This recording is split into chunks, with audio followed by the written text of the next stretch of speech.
Hola, ¿qué tal compañeros? Espero se encuentren bien. El día de hoy hablaremos de un tema fundamental en la contabilidad. Hoy hablaremos de la cuenta y su registro.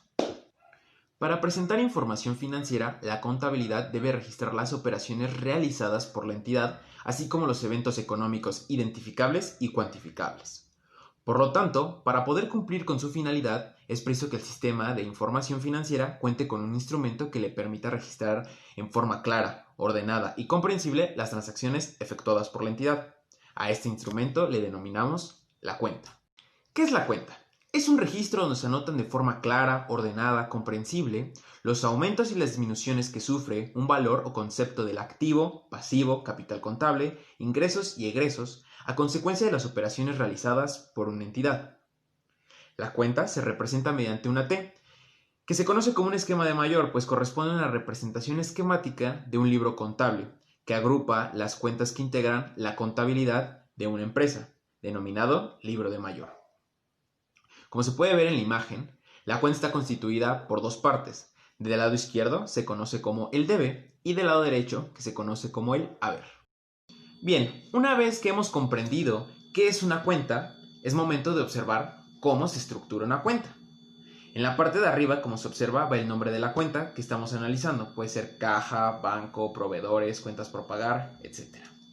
Del lado izquierdo, en la columna del debe, van a ir los cargos. Como se observa, cargo cargar significa registrar una cantidad en este lado de la columna. Hace referencia a los derechos que tiene la entidad sobre un bien. Del lado derecho, en la columna del haber, van los abonos. Abono o abonar significa registrar una cantidad en el haber de la cuenta, es decir, en la parte derecha. Y más abajo obtenemos el movimiento deudor y el movimiento acreedor. A la suma de cargos de una cuenta se le conoce como movimiento deudor, que es lo que tenemos del lado izquierdo. Del lado derecho, a la suma de abonos de una cuenta se le conoce como movimiento acreedor. Como se puede observar, en la parte final de la cuenta están nuestros saldos. El saldo es la diferencia entre nuestro movimiento deudor y nuestro movimiento acreedor. Por lo tanto, nuestro saldo se va a dividir en dos. Del lado izquierdo tenemos nuestro saldo deudor. Una cuenta tiene saldo deudor cuando el importe del movimiento deudor es mayor que el importe del movimiento acreedor, o cuando la cuenta únicamente haya recibido cargos, es decir, cuando solamente tenga movimiento deudor.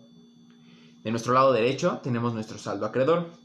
Una cuenta tendrá saldo acreedor cuando el importe del movimiento acreedor sea mayor que el importe del movimiento deudor, o cuando la cuenta únicamente haya recibido abonos, es decir, cuando la cuenta solo tenga movimiento del lado acreedor. Finalmente, tenemos el concepto de cuenta saldada.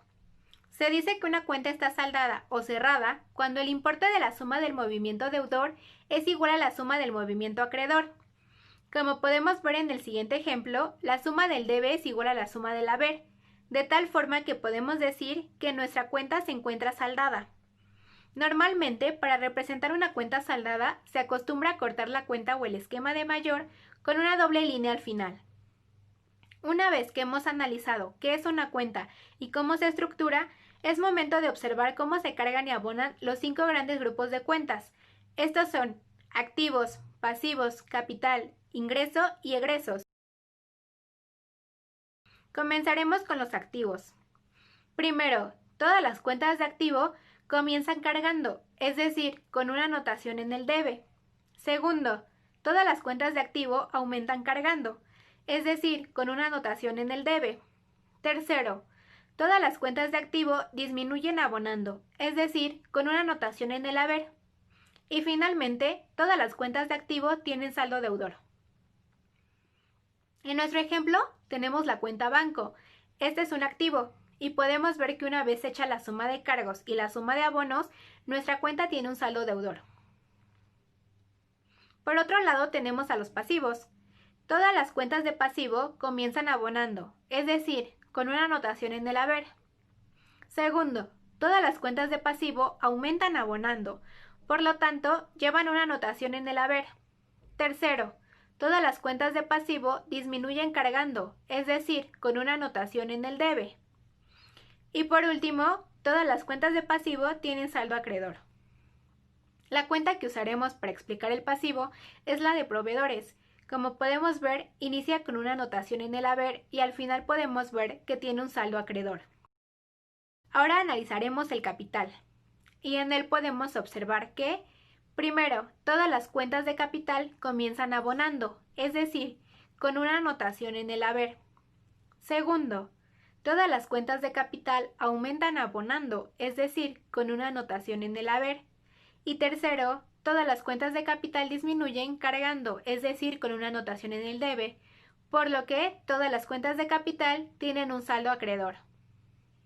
Usaremos la cuenta de capital social para explicar el capital. Como se dijo anteriormente, inicia con una anotación en el haber y al final se puede ver que queda un saldo acreedor.